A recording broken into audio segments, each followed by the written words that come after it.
Hello guys! Welcome and welcome back to my channel, Grow with Lee. Nag-miss ako ngayon kasi nga grabe yung init. Ayan, parang nagbi-bleach na yun si Purple Delight. Oh. Ayan, bleaching. Pero feel ko okay lang naman siya kasi protected sila eh. Kailangan lang talaga nila ng tubig. Ito din dati, yung Purple Delight ko na to. Ganyan din yung kulay. Pero simula noong inalagaan ko sila ng dilig, gumanda yung kulay nila guys. Ayan, nagiging ganyan na.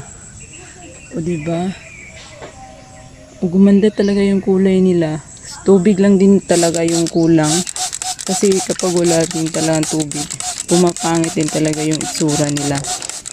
Ito yung sinasabi ko na hiningi ko sa kapatid ko na akala ko ay Myrinae.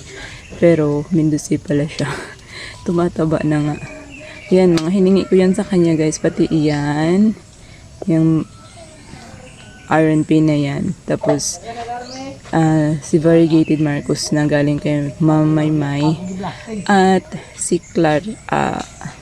si Aaron P. Hindi ko na alam kung kanino yan siya galing. Basta kaka-unbox ko lang yan. Diyan ko lang sila tinanim kasi bakante. May nilagay kasi ako dyan ng mga leaf propa ng Aaron P. Tapos hindi nag-survive dahil nasa init. Nasunog yung mga leaf propa. Feel ko meron pang mga konti-konti dyan. Oh. Pero tinamnan ko na rin para pang shade na rin para dun sa mga leaf propa. Ayan. Tapos nagkakulay ito. Variegated ko na Marpi na yung isang variegated na nilagay ko dyan sa gitna na maalam. Parang nasabi ko na pala sa inyo yun na maalam siya dahil sa nainitan or dahil sa hindi nga magsusurvive yung full var kasi yun siya guys. Ayan. Nagiging mag-close yung mga rosette nito dahil sa sobrang init. And hindi naman yung soil, ito, tinamaan ito ng fungus. Hindi naman tuyo yung soil nila. Pero in-spray ko pa. Ito talaga si Missing You. Parang kailangan ko talaga siyang ilipat ng area. Itabi ko doon sa, pagpalitin ko sila ni Hybrid Ellen. Kasi pareho lang sila ng pot. Dahil natakot ako. Nagbi-bleach kasi itong pinakamalaki. Ayan. Parang bleaching na nga yan. Hindi na yan stress color niya. Yun. Hindi ko pa naalis yung mga dahon na galing doon kay Douglas Hawk. Kailangan palinisin. Buhay naman yung mga tinanim ko na 5 heads. Pati yung pinakamaliit. Pero yun nga lang, yung mga leaf propa, ayan. Hindi ko alam kung magsusurvive ba. Sunog. Yan, matagal na ito dito. Si Moonstone. Madiba, kailangan na itong i-reset. Kakatanim lang ito. Tapos si Beauty Lily, kailangan din ng reset. Ito, grabe, tumagal to guys. First time kong natagalan ng habit ear. Ayan, meron siyang nag-reverse. Ayan, oh. Nagiging flapjack. Diba? Pero okay lang yan. Tumatagal na yan siya guys. Si wedding ring, sobrang tagal na yan. 2 years na ata yan siya. 2 years mahigit. Dito na area. At bulok na nga yung pot niya. Oh. Tapos yan. Hindi ko alam yung ID niya. Pero feel ko, nabili ko yan na walang ID.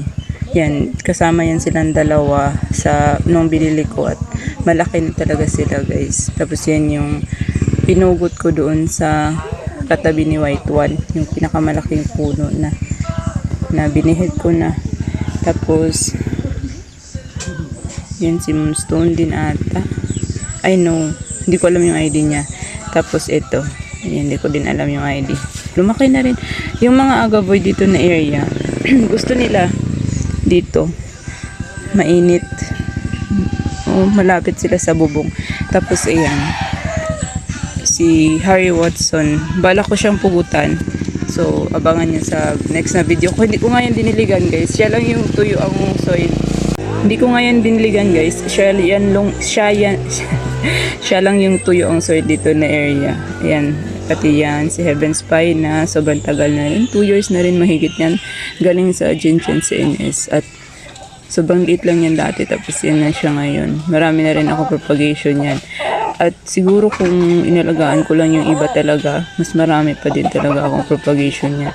Tapos meron akong propagation doon ng ano, yung tinapkat ko na marble gold. Ayan na siya. Yun. Buhay yung puno niya at meron siyang mga offset.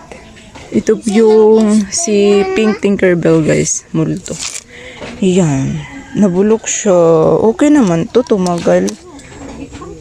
Ano nangyari nga? Bakit nabulok? Parang tinapkat ko din to. Yung may roots niya. Transfer ko na lang. Malaki na sana to. Hindi nga lang kung pa kasi nilagay ko sa hindi mainit. Tapos biniheg ko at yun, naging ganyan. Baka ano pa to, mag-produce pa ng babies. Ayan. May roots na rin, oh. Ilipat ko lang ito, si Missing You talaga. Ay, Missing You. Oo nga, Missing You. Ayan. Ipagpalit ko doon sa Hybrid Ellen. Ang napansin ko rin naman kay Missing You guys, ay okay lang siya na hindi masyadong mainit. Ayan, may kulay pa rin siya kahit na hindi masyadong mainit. First time ko na nakita silang parang naging ganito, namutla. Alisin na natin itong dahon ni Douglas Hot. Ayan, okay pa naman yung babies niya. Mas magiging okay to kapag ilipat ko dun sa kabila. Balik ka rin ko lang to. Ayan. Pangit ang kulay ng camera. Namutla na siya. Kasi nakataob. Ang laki. Oh, nindutin. Ang laki niyan, oh. Parang nag-curl na yung dahon niya. Sa sobrang stress. Ayan na siya dyan. Katabi ni Hakuho. Ito si Hakuho. Parang kailangan niya ng mainit din. Pero, saka ko na ilipat. Okay pa naman siya dyan. Tapos si Brinks Blue. Iwan ko kung may roots na to. Ayan, dyan ko siya tinanim. Ito yung Pasensya na talaga. Grabe yung ingay talaga pag umaga, guys. Ito yung top cut na tinapkat ko nung nakaraan. Kasabay ata nito. Ewan ko, basta. Yun, tinanim ko na siya dyan. Tapos, ito na yun. So, sana okay siya dyan. O, okay naman talaga siya dyan. Mainit naman dito, guys. Hindi naman ganoon talaga ka-shaded. Ayan. Naiinitan naman. Pero mga 10 a.m. pa. Yun. Ito yung si Super Balm na inayos natin ang soil. Lumaki-laki na rin yung roset niya dito. Pero feel ko talaga kailangan talaga niya pugutan at nang ma-reset. Saka na ako magpugot. Ayan. Uy, tumaob na naman. Grabe yung pusa talaga dito. Kailangan kong punuin dito para yung pusa ay ayaw nang magpunta. Pero nahirapan talaga kasi ako magayos dito, guys. Hindi ko maabot kasi. Tapos kailangan ko pang umikot doon para maayos sila. Yun naman, si Silver Dollar. Kailangan ko palang iripat. Ayan, oh. Na overgrown na niya yung pot niya. Hindi yan lalago kapag mananatili siya dyan. Lipat naman to doon sa taas. Payat siya, guys. Pero yung mga tinapat ko nito, tumataba at saka kumukulay. Yun, ito payat.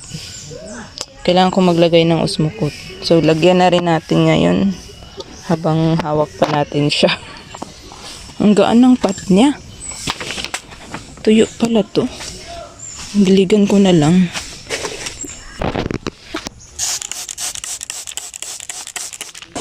Yan, dito na natin i-end ang video dahil masyado nang maingay. May tugtog na ng kapitbahay. So, thank you all guys for watching. See you in the next one and keep growing. Yan, mist muna.